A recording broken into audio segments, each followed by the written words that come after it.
Coach Tim Cone nagsalita na kung bakit niya nasabi na hindi gumamit si Justin Brownlee sa nakaraang Asian Games at posible palang makapaglaro sa susunod na tournament ng ating Gilas Pilipinas bilang naturalized player etong si Justin Brownlee. At pag-usapan din natin etong posibleng pagkawala or pag-alis netong ating pambatong si Kai Sotto dito nga sa Hiroshima Dragonflies.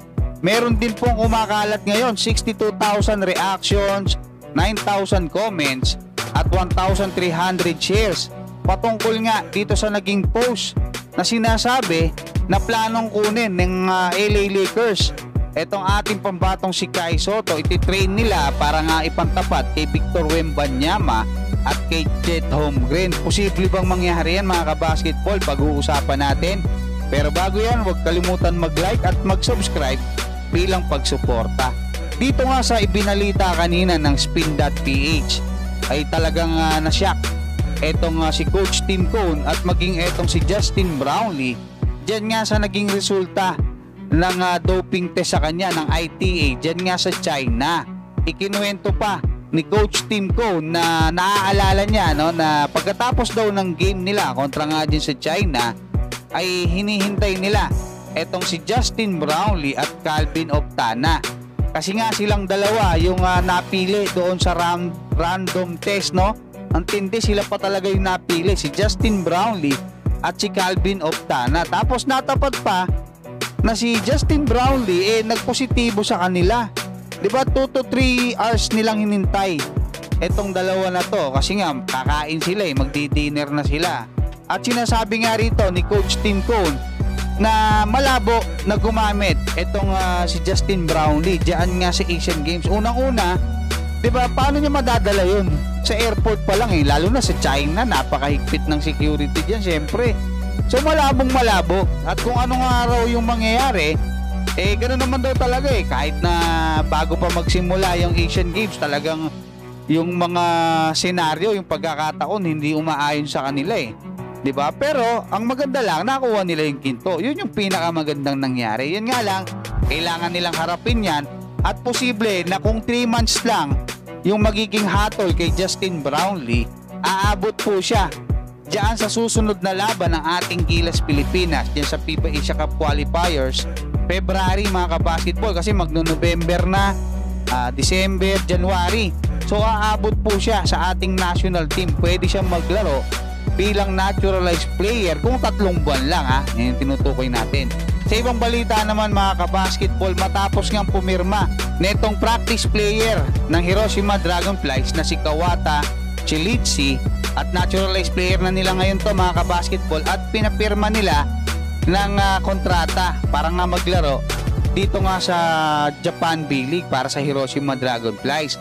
Ayon sa general manager ng Hiroshima Dragonflies na si Shuji Okazaki, ay matagal nga nilang hinintay itong pagiging naturalized player nitong si Chijiri Kawada at ngayon nga pinapirma nila ng kontrata. Hindi nila binanggit kung gaano kahaba yan, at matagal na, last year pa actually last year talaga nakikita natin yan, nakakabantayan ni Kai Sotto sa practice.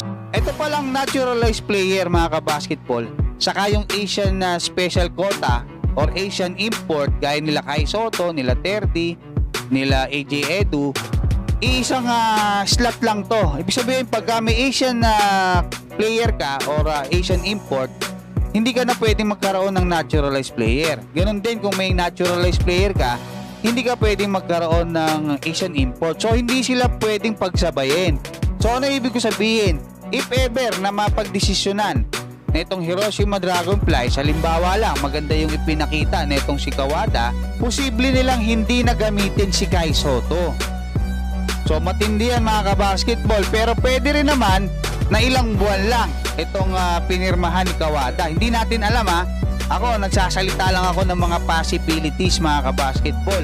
Hoping tayo na makakabalik siya ngayong season kasi gusto natin makita maglaro siya, kasi yun din naman talaga yung gusto ni Tony Ronsoni, mas mabatak siya, lumapad siya, magkaroon siya ng mga muscle at ma-expose, kasi nga isasabak niya ulit, di ba, gaya ng plano, gaya nung last year, isasabak niya ulit sa Summer League etong ating pambatong si Kai Sotto. Ngayon, dito naman sa ipinost ng Laker Legends, mga kabasketball, sinasabi nila na si Kai Sotto raw, itong LA Lakers daw ay planong kunin si Kai Sotto at i-train para nga ipantapat kay Victor Wembanyama at kay Chet Holmgren. So ang sagot ko dyan, mga kabasketball, wala po itong basihan. Siguro naisip lang nila to, kaya ipinost nila. Kaya ko lang naman sinabi, mga kabasketball, napakarami na, 62,000 reaction, 9,000 comments. So pinag-uusapan na 1,300 shares. So ang sagot po dyan, mga kabasketball, malabo po yan sa ngayon. Pero yung possibility, hindi naman nawawala yan. Kasi nga, actually hanggang ngayon, no, meron pa rin pumipirma ng 2-way contract, gaya na itong si Dupree. May nawiwave pa rin, gaya ni Xavier Cooks, nung MVP ng NBL Australia.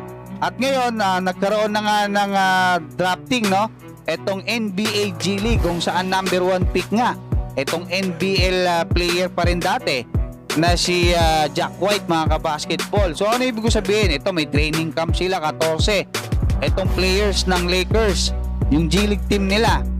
So hindi malabo kasi na mapunta si Kai Sotto sa G League. Pwede po yun, mga kabasketball, kung mag-a-agree si Tony Ronzoni, kung feeling niya mas maganda dyan si Kai Sotto. Kaya lang, ang katotohanan po dyan, napakalayo ng sahod sa G League, sa NBA G League, kumpara sa Japan B-League.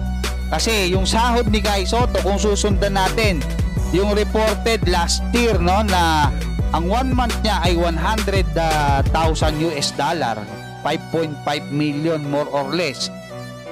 Parang parang lumalabas more or less yung sahod ni Kai Sotto diyan sa Hiroshima Dragonflies katumbas na ng 2-way contract ng NBA. Kasi 500,000 US dollar yung kontrata sa 2-way contract. So ganun po yung lumalabas diyan dito sa G League, mga 80,000 lang eh. So medyo malayo, pero kung ang gusto natin makapasok si Kai sa NBA, mas malapit na pag napunta siya sa G League. Kasi totoo niya, mga kabasketball, meron namang mga koneksyon no? Kasi nung nakaraan kinausap siya nung assistant coach ng LA Lakers, 'di ba? Doon sa Summer League. Tapos si Jimmy Alapag nandiyan na, 'di ba? Pwede rin siguro siyang maipasok sa G League or maimbitahan sa Summer League nila, hindi natin alam. Pero hindi lang naman si Kai Sotto yung mga posibleng maimbitahan diyan, mga kabasketball. Andiyan sila AJ Edu, sila Lebron Francis Lopez, sila Renz Abando, 'di ba? Si Kiambao, sila Carl Tamayo. Marami po tayong magagaling na players. Tabayanan natin yung mga susunod na kabanata. Maraming salamat at God bless sa inyong lahat.